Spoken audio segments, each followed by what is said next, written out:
नमस्कार सभी साथियों को। नमस्कार प्यारे बच्चों, कैसे हैं आप सभी। मैं अविनाश विश्वकर्मा आपका स्वागत करता हूं प्रवेश 2.0 बैच में। CUET यूजी 2025 के लिए केमिस्ट्री की क्लास शाम के 5 बजे जैसे कि चलती है। चलिए जी, आज हम क्या करने वाले हैं। आज हम करने वाले हैं क्वेश्चंस। भैया कौन से क्वेश्चंस? चैप्टर कंप्लीट होते ही CUT यूजी लेवल के क्वेश्चंस आपको करने हैं डोमेन के अंदर, केमिस्ट्री डोमेन में। ठीक है, तो विद्युत रसायन, इलेक्ट्रोकेमिस्ट्री, कल ये चैप्टर खत्म हो गया था। अब इसके हम उससे रिलेट करते हुए क्वेश्चन करेंगे जो जिस टाइप के क्वेश्चन CUET के अंदर एंटर करते हैं। ठीक है, उस टाइप के क्वेश्चन। ठीक है सरकार, चलिए तो शुरुआत कर लेते हैं सभी बच्चे, और आ जाते हैं अपने नंबर 1 की तरफ। कॉपी पेन लेकर बैठेंगे, हम अपनी स्पीड बरकरार रखेंगे। जिन बच्चों ने ये पूरा का पूरा कंप्लीट पढ़ लिया है चैप्टर, वो बच्चे इस क्वेश्चन वाली क्लास को जरूर जरूर जरूर करना है। ठीक है सरकार। लेकिन जिन बच्चों ने चैप्टर मुझसे पढ़ लिया है, उन बच्चों के लिए है ये। कहीं बाद में कहो सर ये बीच वाले क्वेश्चन में इसमें कौन सा फॉर्मूला लगा दिए हैं। ठीक है, तो फॉर्मूला पता होना चाहिए, सारे की पॉइंट्स पता होने चाहिए। जो बीच में आपकी थोड़ी बहुत गड़बड़ी होगी क्वेश्चन के सेटअप में या क्वेश्चन के पैटर्न में, वो मैं हूं, आप क्यों परेशान होते हो। तो जय हिंद सरकार सभी को। चलिए जी, शुरुआत कर लें। आ जाते हैं भैया अपने पहले नंबर के क्वेश्चन पर। पहले नंबर का क्वेश्चन हमारे पास आ चुका है, और ये है हमारा कॉलराउश का नियम। ऐसा ही क्वेश्चन CUET में पूछा गया था। ठीक है, 2024 में। कॉलराउश का नियम किस पर आधारित है? What is Kohlrausch law based on? What is Kohlrausch law based on? तो कॉलराउश का जो नियम है वो किस पर आधारित होता है? परासरण यानी कि ऑस्मोसिस पर डिपेंड करता है, विसरण यानी कि डिफ्यूजन पर डिपेंड करता है, आयनों की चालकता।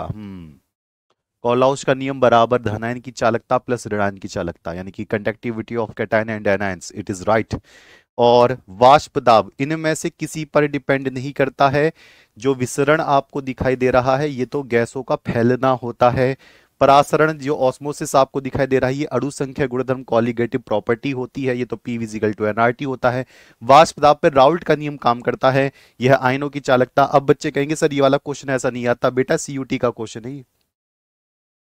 बस वहां पे चालकता की जगह पर CUT में अभिगमन लिख रखा था, चलना फिरना, चलने फिरने को ही चालकता कहते हैं। ठीक है सरकार। ठीक, सभी बच्चों का सी ऑप्शन है, बहुत बढ़िया। तो कितने बच्चों ने ये वाला चैप्टर अच्छे से पढ़ रखा है?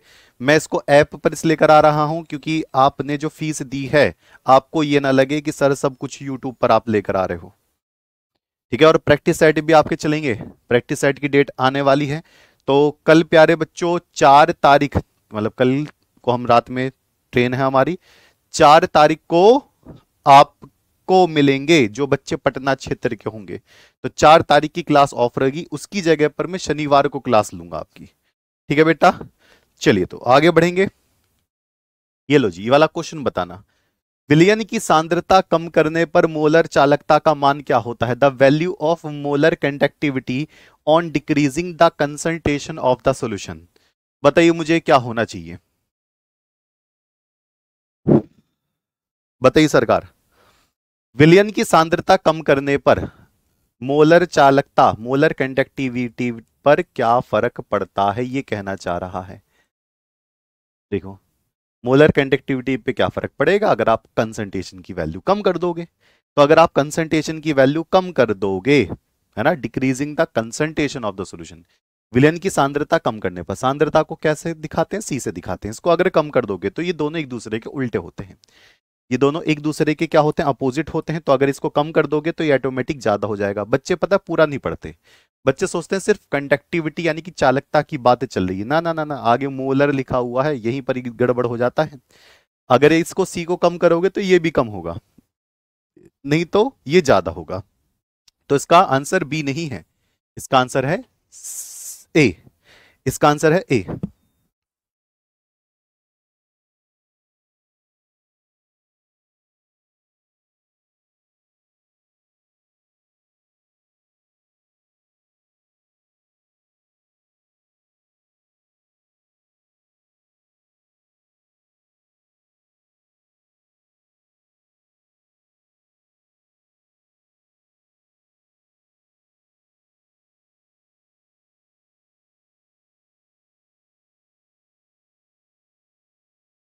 जी, तो ये क्या हो जाएगा, बढ़ता है, सी की वैल्यू कम होगी और ये वाली वैल्यू ज्यादा हो जाएगी। चलिए अगला देखेंगे, एक मोल Fe2O3 को Fe में अपचयित करने पर कितने फैराडे की आवश्यकता होगी। इंपॉर्टेंट क्वेश्चन है, सारे के सारे वही क्वेश्चन है। हाँ मैं बोल ही नहीं रहा था तो आवाज कहां से आएगी। सारे के सारे वही क्वेश्चन है जो कि लेवल वही है, इक्वल लेवल। ठीक है बेटा, टेस्ट 7 बजे के बाद बताया तो था मैंने आपको, शाम को 7 बजे के बाद। आप ध्यान से नहीं सुनते हो मुझे, हैं। चलो जी, एक मोल Fe2O3, अगर मैं Fe2O3 को ले लूंगा और इसे क्या बनाऊंगा, Fe बनाऊंगा, इससे क्या बनाऊंगा, Fe बनाऊंगा, Fe2O3, इससे आगे मैं बना दूं Fe बना लूं, तो क्या होने वाला है, मैं इसकी ऑक्सीकरण संख्या निकालूंगा, यहां पर इसकी ऑक्सीकरण संख्या निकालूंगा। चलो जिसकी ऑक्सीकरण संख्या निकालूंगे, अकेला ही तो Fe है, ठीक है, तो मैं निकालूंगा, इसमें कितना होता है, +3 निकल कर आता है, +3 निकल कर आता है, और यहां पर क्या है, कुछ भी नहीं है। कितने का अंतर है, कितने का अंतर है भैया, 3 का अंतर है। कितने का अंतर है, 3 का अंतर है। अब कुछ बच्चे कहते हैं सर Fe की ऑक्सीकरण संख्या क्रोमियम जैसी नहीं होगी। बेटा क्रोमियम की +6 तक जाती है, इसकी +3 से ज्यादा नहीं जाती, तो लोहे में कोई दिक्कत भी नहीं है। हम बैलेंस करें ना करें, डायरेक्ट आप इसको निकाल सकते हो, +3, क्योंकि लोहे की अगर ऑक्सीकरण संख्या देखोगे तो उसकी मैक्सिमम 2+ होती है और +3 होती है। क्रोमियम वाले केस में 6+ तक जाती है, इसलिए क्रोमियम वाले केस को बैलेंस करना पड़ता है।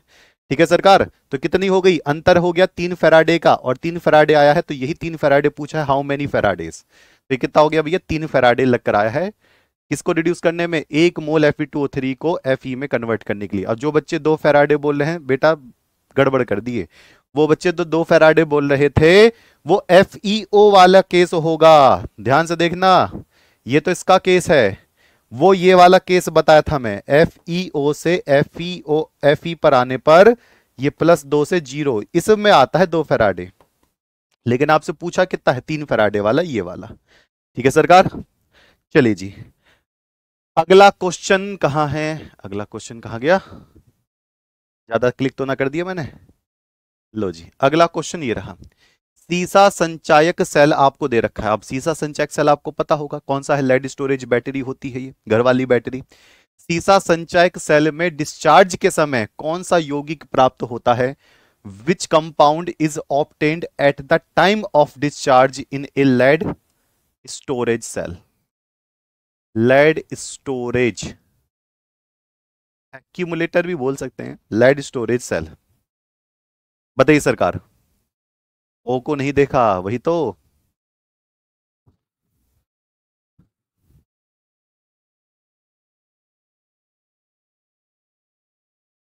कितना होगा, देखो भैया डिस्चार्ज के वक्त जो आपका होता है ये Pb प्लस PbO2, आगे कौन सा H2SO4, आगे कौन सा 2PbSO4, और प्लस का कितना भैया H2O होगा। तो ये क्या करता है, ये तो डिस्चार्ज के वक्त की अभिक्रिया है, और डिस्चार्ज के वक्त जो अभिकारक, तो ये है, लास्ट में क्या बनता है, ये वाला 2PbSO4, यानी कि लेड सल्फेट बनकर तैयार होता है। इसका ऑप्शन है सी।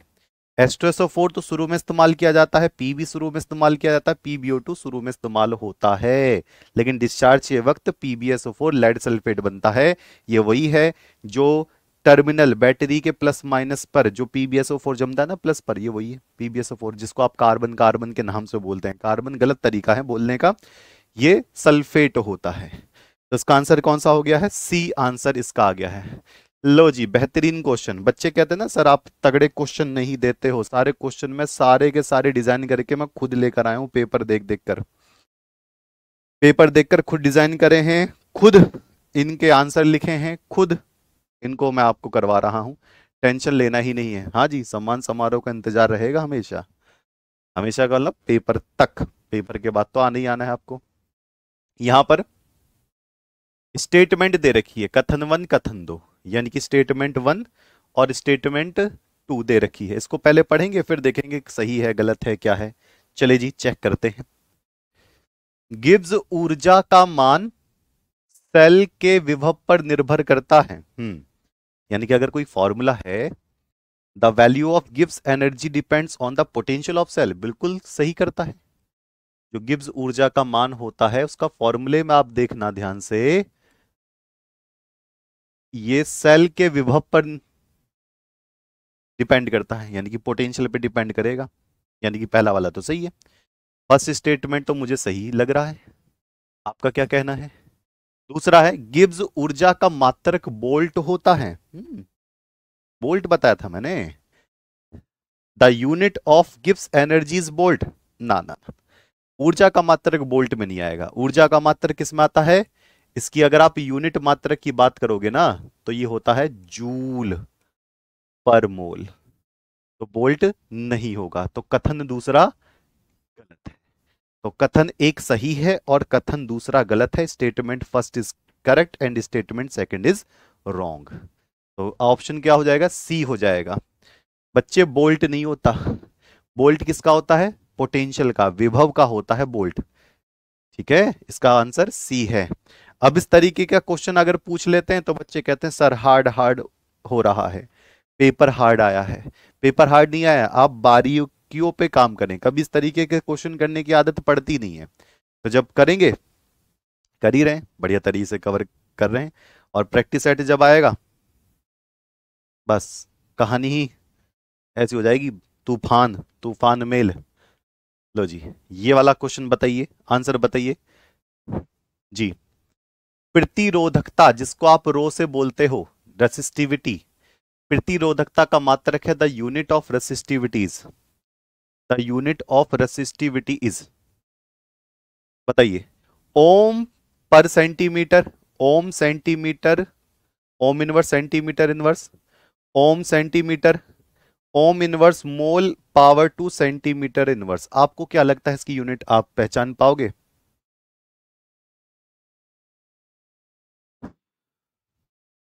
जी, जिनका कॉलेज में एडमिशन होगा बुलाएंगे, काहे टेंशन ले रहे हो? टॉप यूनिवर्सिटी में जिनका एडमिशन होगा सम्मान समारोह में आएंगे बच्चे। और जो 12th वाले सम्मान समारोह वाले बच्चे हैं वो 80% प्लस में आएंगे।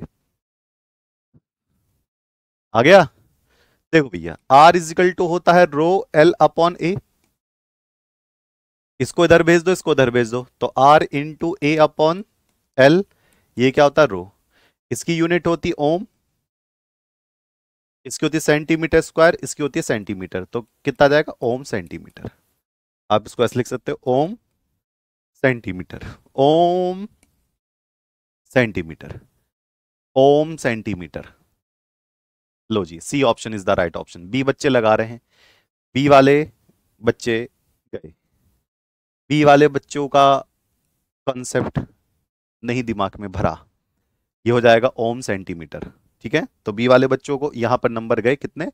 5 नंबर यहां से गए, और माइनस का 1 नंबर और गया, सीधा सीधा 6 नंबर कट गए। अब सोच के देख लो, 6 नंबर किसी से पीछे जा रहे हो, तो 6 नंबर अगर किसी से पीछे जा रहे हो,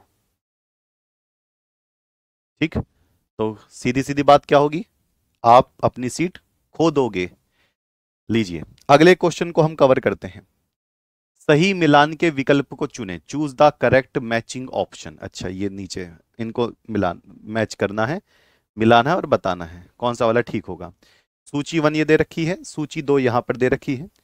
तुल्यांकी चालकता, इक्विवेलेंट कंडक्टिविटी, विद्युत अपघटन होगा यहां पर, विद्युत अपघटन इलेक्ट्रोलाइसिस, विद्युत वाहक बल, विद्युत वाहक बल इलेक्ट्रोमोटिव फोर्स, प्रदूषण रहित सेल पोल्यूशन फ्री सेल, और सूची 2 से मिलाना है नर्नेस्ट समीकरण, नर्नेस्ट समीकरण, ईंधन सेल, कोलाउश, कोलाउश का नियम या फेराडे का नियम। अब मैच करो पहले भैया, कौन किससे एक दूसरे से कवर कर रहा है।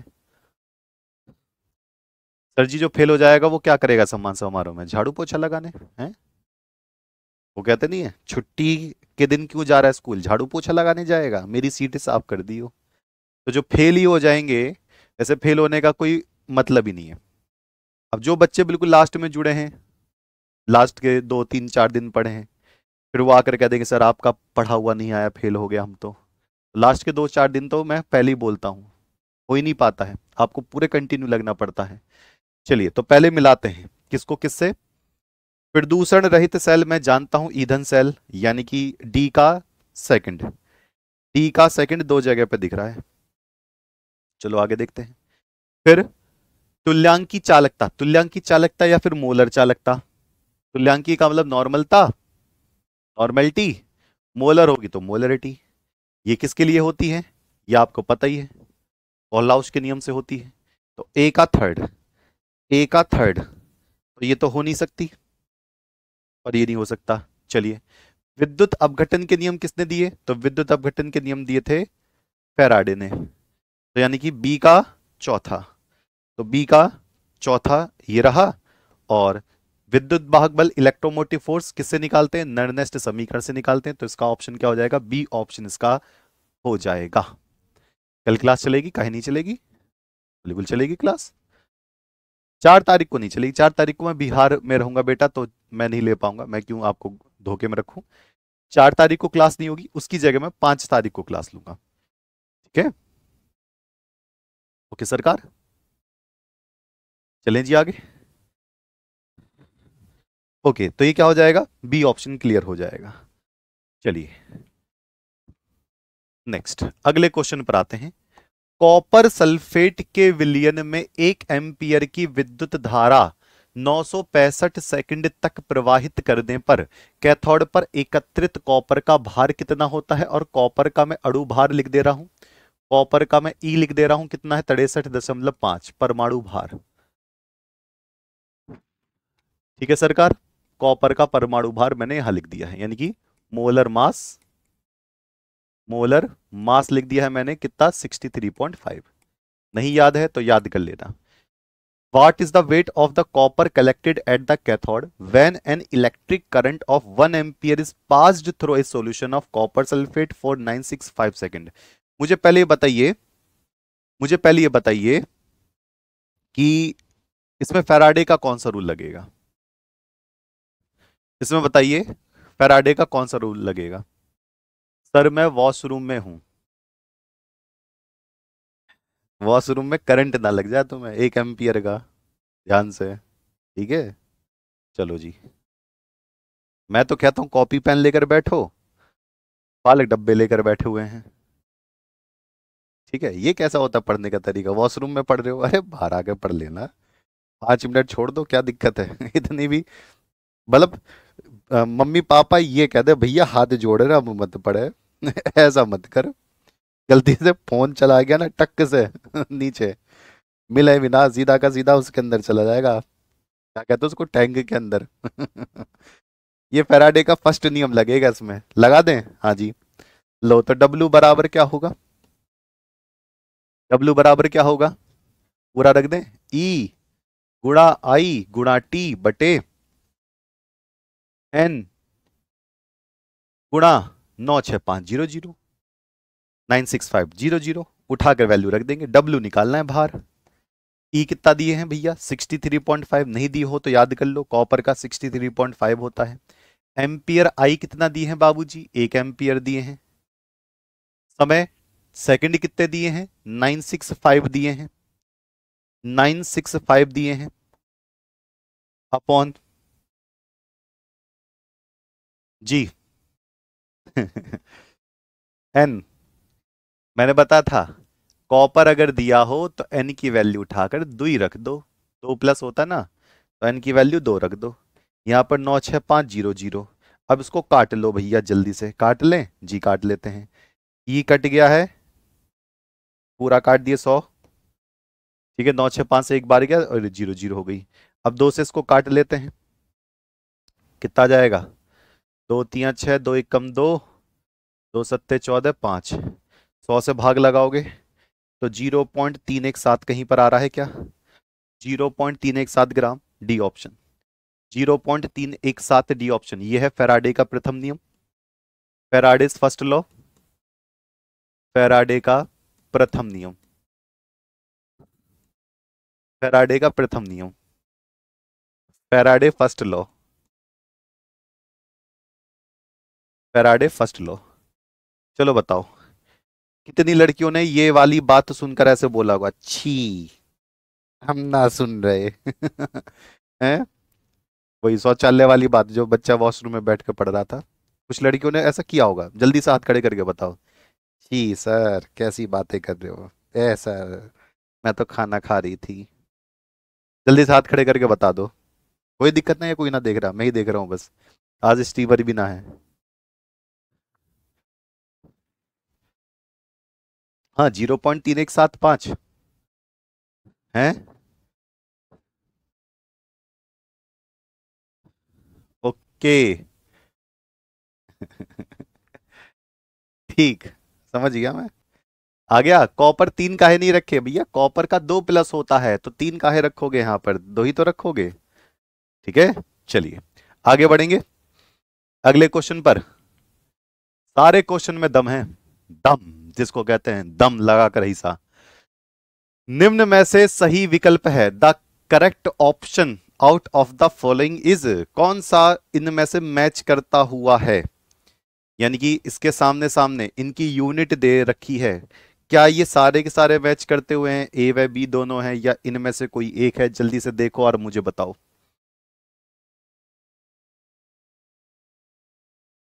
ठीक, तो क्या होगा? मानक सेल विभव कौन है भैया? स्टैंडर्ड सेल पोटेंशियल, ये ई नॉट सेल वाला होता है। तो क्या इसका सही में यूनिट बोल्ट होती है? भैया मुझे तो सही लग रहा है, ये बोल्ट होती है। आप बताना। मोलर चालकता, अच्छा जी ये वाला, क्या इसकी यूनिट यही होती है? साइमन सेंटीमीटर स्क्वायर मोल।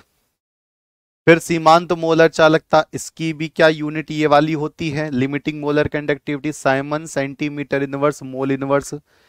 या फिर ए व बी दोनों, ए और बी दोनों सही यूनिट हैं? सही वाला बताना है। आपके हिसाब से आप कौन सा लगाओगे? सोच लो, 5 नंबर का सवाल है। कातिया, वही वाली बात होगी। हाँ बिल्कुल। अरे ओ लोकेश, कितने सवाल थे रे? गुरुजी 50। और तुम? जी मैं अकेला। फिर भी 10 छोड़ ही आए। जी क्या करें, नहीं आते थे। ठीक, हम कौन सा 16 फिल्म पूरी बनाएंगे? इसमें सिर्फ और सिर्फ यही ठीक है। कौन सा? ए वाला। क्योंकि अगर आप इन दोनों की यूनिट की बात करोगे ना, मोलर चालकता यानी मोलर कंडक्टिविटी, और सीमांत मोलर चालकता लिमिटिंग मोलर कंडक्टिविटी, तो दोनों की ही यूनिट सेम होती है। यानी कि जो उसकी मात्रक है, यूनिट है, ये दोनों की दोनों सेम होती है। यूनिट क्या होती है? आप एक जगह लिख लीजिए, siemens centimetre square mole inverse. इन दोनों में से कोई सा भी मैच नहीं हो रहा। ठीक है, इन दोनों में से कोई सा भी मैच नहीं हो रहा है। ये रहा। हाँ जी, आप ही का नाम लिया है मैंने। तो मात्रक क्या हो जाएगा? Simon centimetre square mole inverse. ठीक है।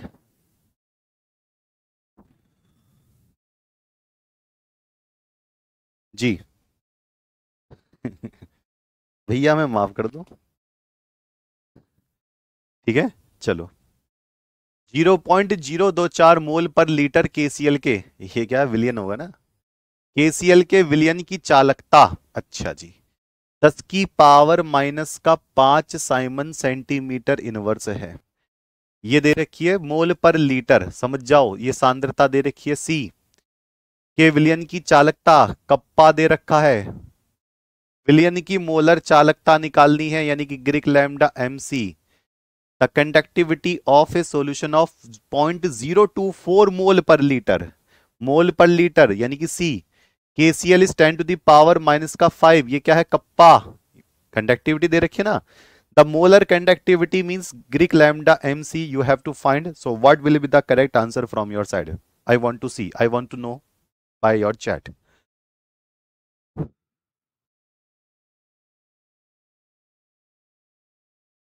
जी सर, मोबाइल बहुत हीट हो रहा है, तो उसके पास कोई ठंडी चीज रख दो। फिर उसमें एक नियम लग जाएगा साइंस का, कि जो गर्म चीज होती है वो ठंडे की तरफ हीट जाती है। लगा दो इक्विलिब्रियम। बताओ सरकार। एक बच्चा पूछ रहा है, सर आपकी वाइफ का नाम क्या है? फुनसुक वांगड़ी। चलिए बता दो बाल को, जल्दी से। कौन सा फॉर्मूला लगा दोगे? क्वेश्चन गलत नहीं होना चाहिए, बहुत बड़ी कीमत है, 5 नंबर बहुत बड़ा होता है। ध्यान से। तो क्या होगा? ग्रेग लैम्डा एम सी बराबर कप्पा गुणा 1000 बटे सी। कप्पा गुणा 1000 बटे सी। ठीक है, चलो रख दो सारी वैल्यू। निकालनी है मोलर चालकता, मोलर कंडक्टिविटी। कप्पा कहां पर है, कहां है, ये रहा 10 की पावर माइनस का 5। इसको मैं कैसे लिख सकता हूं, 10 की पावर 3 लिख सकता हूं। सी की वैल्यू कितनी है, 0.024। ठीक है, इसको और सॉल्व कर दो, पॉइंट हटाकर ऊपर 3 जीरो बढ़ा दो, तो 3 जीरो का मतलब 10 की पावर 3। अब सॉल्व कर लो, तो ये कितना हो जाएगा, 10 की पावर 1 बटे 24, यानी कि 10 बटे 24। तो 10 बटे 24 को लगा दो भैया, कितना आ जाएगा, 0.4। कितना हो जाएगा, 0.4। 10 बटे 24 कितना हो जाएगा, 0.4 निकल कर आ जाएगा। जल्दी से बता दें आंसर। ठीक है, आंसर देख लें, ए ऑप्शन आ रहा है। हाँ, अगर आप एक क्वेश्चन रॉन्ग कर दोगे, मैं बताता हूं, जैसे 50 क्वेश्चन है, 50 क्वेश्चन में से आपने इसका गलत आंसर लगा दिया, मान लो सही आ रहा था तब भी गलत लगा दिया, तो पहली बात तो इसके तो 5 नंबर मिलेंगे ही नहीं, क्योंकि गलत है। इसका तो भूल जाओ इसका नंबर। अब कोई दूसरा आपने सही किया होगा ना, उसके 5 में से एक नंबर काट लिया जाएगा, इसको कहते हैं निगेटिव मार्किंग। सही में से आपका एक नंबर कट जाएगा। ठीक है, ओके सरकार। चलिए बताओ जी बाबूजी, इस वाले क्वेश्चन का आंसर है, ए बी व सी इलेक्ट्रोडों के लिए, ए बी व सी इलेक्ट्रोडों के लिए मानक इलेक्ट्रोड विभव क्रमशः -0.45 वोल्ट है, इसका माइनस का 0.30 वोल्ट है, और इसका प्लस में 0.25 वोल्ट है, प्लस में। अच्छा, प्लस वहां भाग गया। निम्न में से कौन प्रबल अपचायक है। The standard electrode potentials of electrodes A, B and C are -0.45, -0.30 volt and +0.25 volt respectively. Which of the following is a strong reducing agent? हाँ, अगर 50 में से 50 गलत कर दोगे तो माइनस में नंबर आएगा स्कोर कार्ड में लिखकर, और माइनस का नंबर देखते ही है ना, माइनस का नंबर देखते ही समझ जाओ आपके पापा मम्मी कैसा माइनस करेंगे। हो सकता है 206 में से 6-7 हड्डियां अलग कर दें। ठीक है, चलो जी, ए बी और सी दे रखा है, इनका हम बोल्ट लिख लेते हैं 0.45। और देखो एक छोटी सी बात है, मैंने आपको बताया था रिड्यूसिंग एजेंट अपचायक, जिसका बोल्ट सबसे कम होगा वो दूसरों को बर्बाद करेगा। जिसका बोल्ट सबसे कम होगा, ये कितना है, माइनस का 0.30 बोल्ट। जिसका बोल्ट सबसे कम होगा, तो बताओ किसका बोल्ट सबसे कम है, ए का, बी का या सी का। किसका बोल्ट, जिसका बोल्ट सबसे कम होगा वो प्रबल अपचायक यानी कि रिड्यूसिंग एजेंट होगा। इस वाली बात को एक जगह छोटी सी लाइन पे लिख दो, पढ़ा मैंने रखा ही है, दोहराते रहो, कवर करते रहो। और ये तरीका आपको कैसा लग रहा है कि चैप्टर के बाद सारे क्वेश्चन में सीयूटी लेवल के करा दूं, और आपको मॉक टेस्ट भी मिलता रहे, आपका प्रैक्टिस सेट भी होता रहे, परेशानी वाली बात ही नहीं है।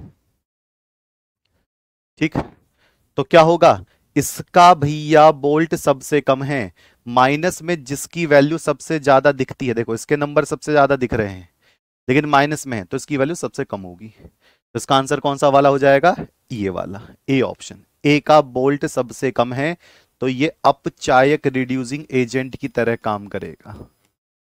ये अपचायक किसकी तरह, रिड्यूसिंग एजेंट की तरह काम करेगा।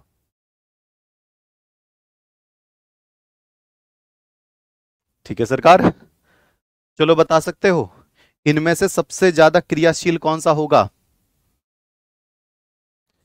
इसमें सबसे ज्यादा क्रियाशील यानी कि रिएक्टिव कौन सा होगा, सबसे ज्यादा रिएक्टिव कौन सा होगा, जल्दी से मुझे बता दें।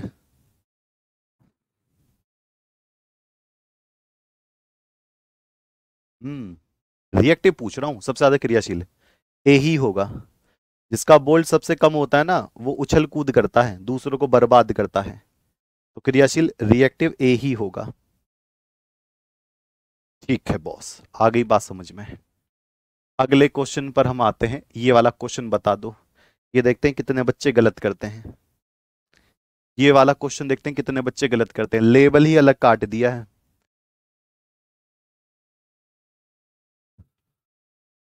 ओके, एक बार देख लो कितने बच्चे लाइव चल रहे हैं, मुझे एक सेकंड देना।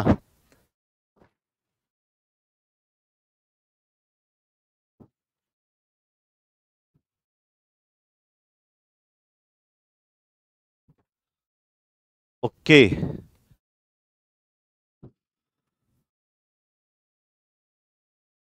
ठीक, चलिए, यहां पर कह रखा है यदि Ba2 प्लस आयन की चालकता x, ठीक है, Ba2 प्लस चालक की आयन मतलब चालकता कितनी हो जाएगी x, Cl- आयन की चालकता कितनी y है, तो BaCl2 की मोलर चालकता क्या होगी। अच्छा जी, if the conductivity of Ba2 plus ion is x and that of Cl- ion is y,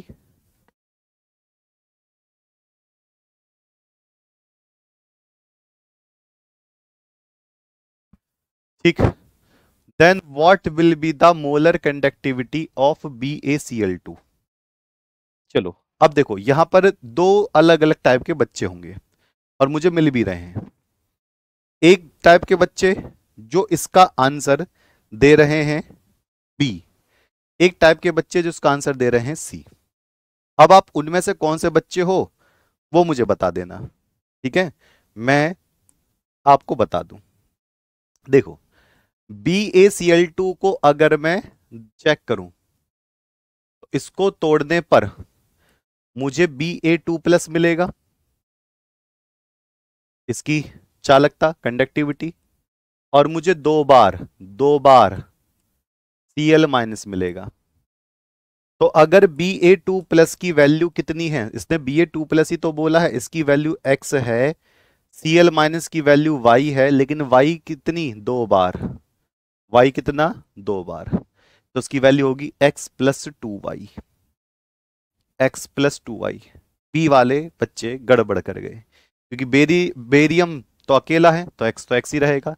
Cl- यहां दो बार है, आप यहां पर देख सकते हो Cl कितनी बार लेना पड़ेगा, दो बार, तो दो y लेना पड़ेगा, तो x प्लस का 2y।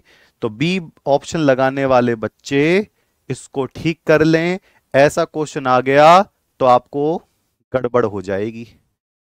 ठीक है, अब बता दो कौन से वाले हो, सी वाले हो या बी वाले हो, ईमानदारी से, क्योंकि यहां कुछ नहीं, यहां आप बोल दोगे हमारा बी है, पेपर में सी लिख कर आओगे तो गड़बड़ है ना। ईमानदारी से कि जी मैं गलती एक्सेप्ट कर रहा हूं, मैं गलती एक्सेप्ट कर रहा हूं, मेरा ही होगा। ठीक है, चलिए आगे। बेटा इससे हार्ड क्वेश्चन नहीं मिल पाएगा, आई एम सॉरी, इनसे हार्ड क्वेश्चन नहीं मिल पाएगा, ना ही आपके सीयूटी में, ना ही किसी दूसरे एनडीए जैसी कंपटीशन में। सीयूटी का यही लेवल है, इसी लेवल पे ही आपको करना है। ठीक है, अगर हार्ड क्वेश्चन करने हैं तो आपका नीट जेई में आइए, उसमें हार्ड क्वेश्चन करने को मिलेगा। CH3COONA HCl व NaCl की अनंत तनुता पर मोलर चालकता क्रमशः x, y व z है। CH3COOH की मोलर चालकता क्या होगी। Molar conductivity of CH3COONA HCl and NaCl at infinite dilution are x, y and z respectively. What will be the molar conductivity of CH3COH? ठीक, चलिए, अगर मैं इस CH3COOH की वैल्यू निकालना चाहता हूं, मोलर कंडक्टिविटी निकालना चाहता हूं, तो उसके लिए हमें कितने दे रखे हैं, तीन दे रखे हैं। मैंने इसका तरीका भी बताया था, एक है CH3COONA सोडियम एसीटेट, एक है Cl और एक है NaCl। इसकी वैल्यू कितनी दे रखी है x, इसकी वैल्यू कितनी दे रखी है y, इसकी वैल्यू कितनी दे रखी है z। अब आपको मैंने इसकी वैल्यू निकालने का एक तरीका बताया था, पहले कॉमन मिला लो, तो CH3COO इसमें है, यहां पर H दिखाई दे रहा है, H इसमें है, तो जो कॉमन वाले मैच कर जाएं उसकी वैल्यू को जोड़ना है, ऐड करना है, और जो बिल्कुल भी मैच नहीं कर रहा है इससे उसको माइनस कर देना है। तो उसकी वैल्यू कितनी हो जाएगी, x प्लस वाई माइनस का z, x plus Y minus का z निकल कर आएगी, तो यहां पर कितना हो जाएगा, x प्लस वाई माइनस का z। D option is the right option, यहां पर डी ऑप्शन इसका बिल्कुल करेक्ट आ गया है, x plus Y minus Z, इसका डी ऑप्शन करेक्ट हो गया है। हाँ, नहीं, चेंज हो जाएगा, वो मैं बताऊंगा तरीका। सीबीटी में जब आप इसको क्लिक करते हो ना, जैसे माउस है आपके पास, आप ऐसे पकड़े कंप्यूटर पे डी पे टिक कर दिए, उसके बाद आगे कर दिए, तो थोड़ी देर के लिए सेव हो गया। लेकिन आप चाहते हो नहीं नहीं, ये क्वेश्चन का आंसर मेरा गलत था, जब तक आप फाइनल सबमिट नहीं करोगे पेपर, तब तक आप 2 3 4 5 6 10 बार जितनी बार बदलना है ऑप्शन उतनी बार बदल लेना। सीबीटी में ये अच्छा है, मैं सारी बात बताऊंगा। CBT computer based versus OMR. ठीक, चलिए अगला क्वेश्चन बताइए। निम्न में से द्वितीयक सेल है, which of the following is a secondary cell. ये सिंपल क्वेश्चन है, जिस बच्चे को याद है वो तुरंत सेकंडों में इसका आंसर कर देगा। मैं खुद बता रहा हूं सिंपल क्वेश्चन है, और इस लेवल के सीयूटी में क्वेश्चन आए हैं, इस लेवल के क्वेश्चन सीयूईटी में आए हैं।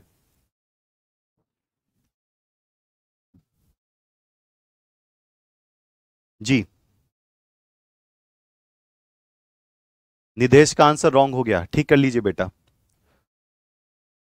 क्वेश्चन सॉल्व करने के लिए पेज मिलेंगे, खाली पेज, वो सब बात बताऊंगा मैं, काहे टेंशन ले रहे हो।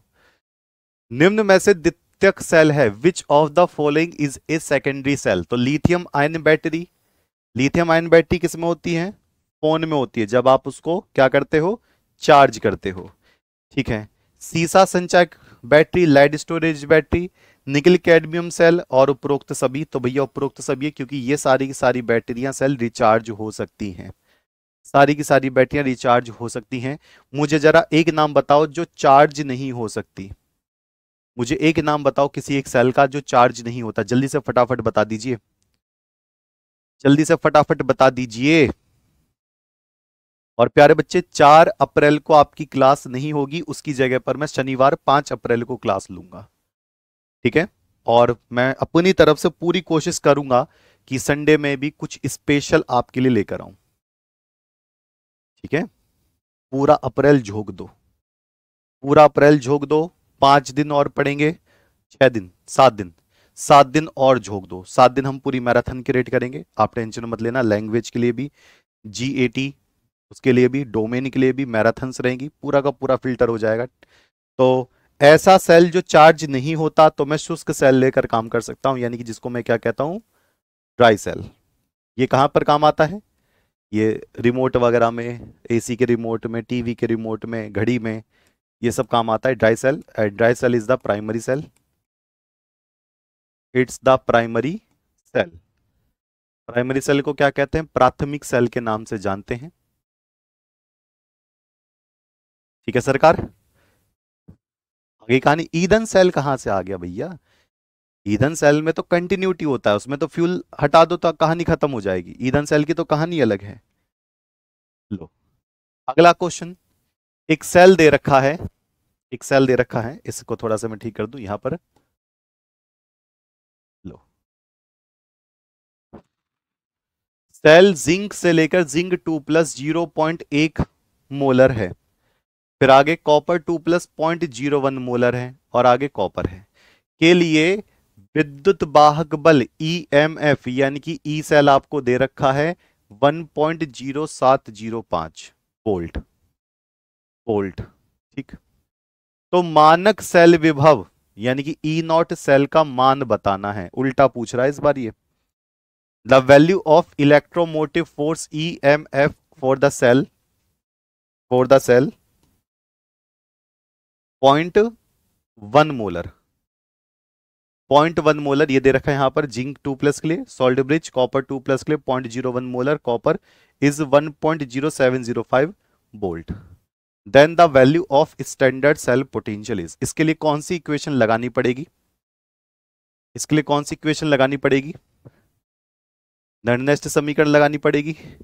ई सेल दे रखा है और ई नॉट सेल पूछा है, जरा ध्यान से देखना, ई नॉट सेल पूछा है, तो पहले मैं निर्दिष्ट इक्वेशन लिख दूं, E cell is equal to E naught cell -0.0591 upon N log anode की सांद्रता बटे कैथोड की सांद्रता, यानी कि कैथोड की कंसंट्रेशन वैल्यू।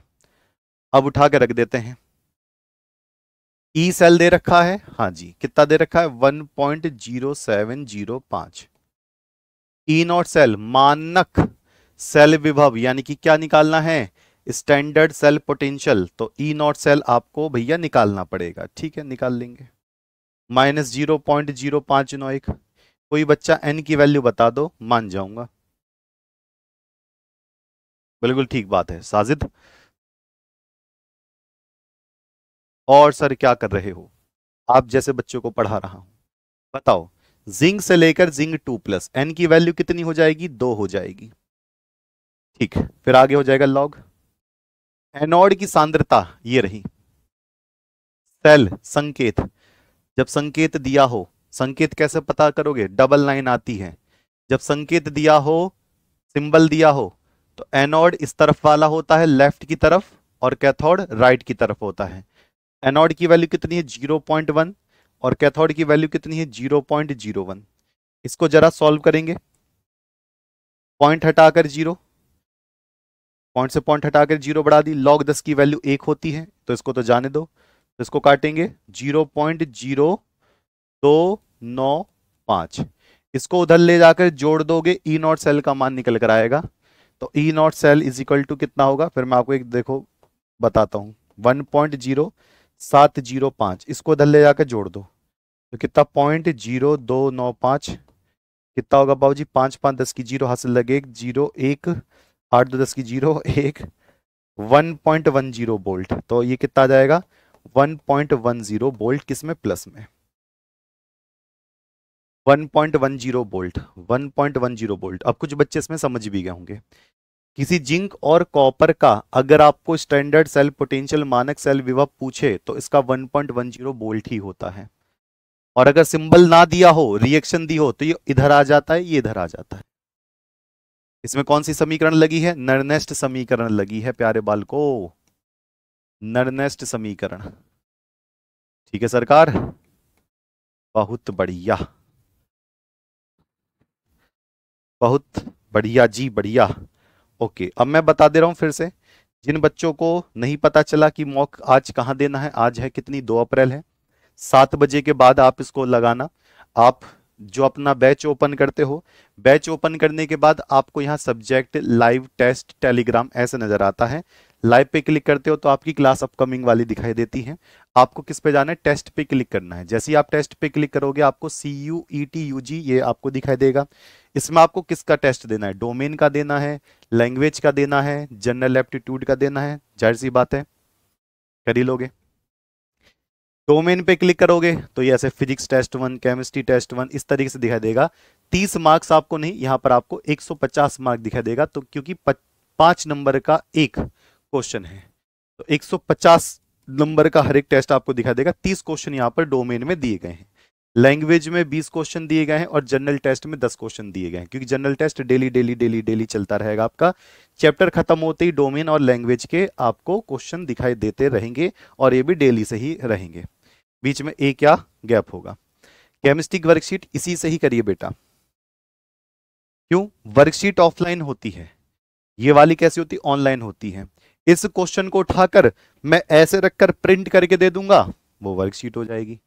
लेकिन अब आपको CBT की आदत डालनी है, कंप्यूटर पे टेस्ट देने की आदत डालिए, ठीक है।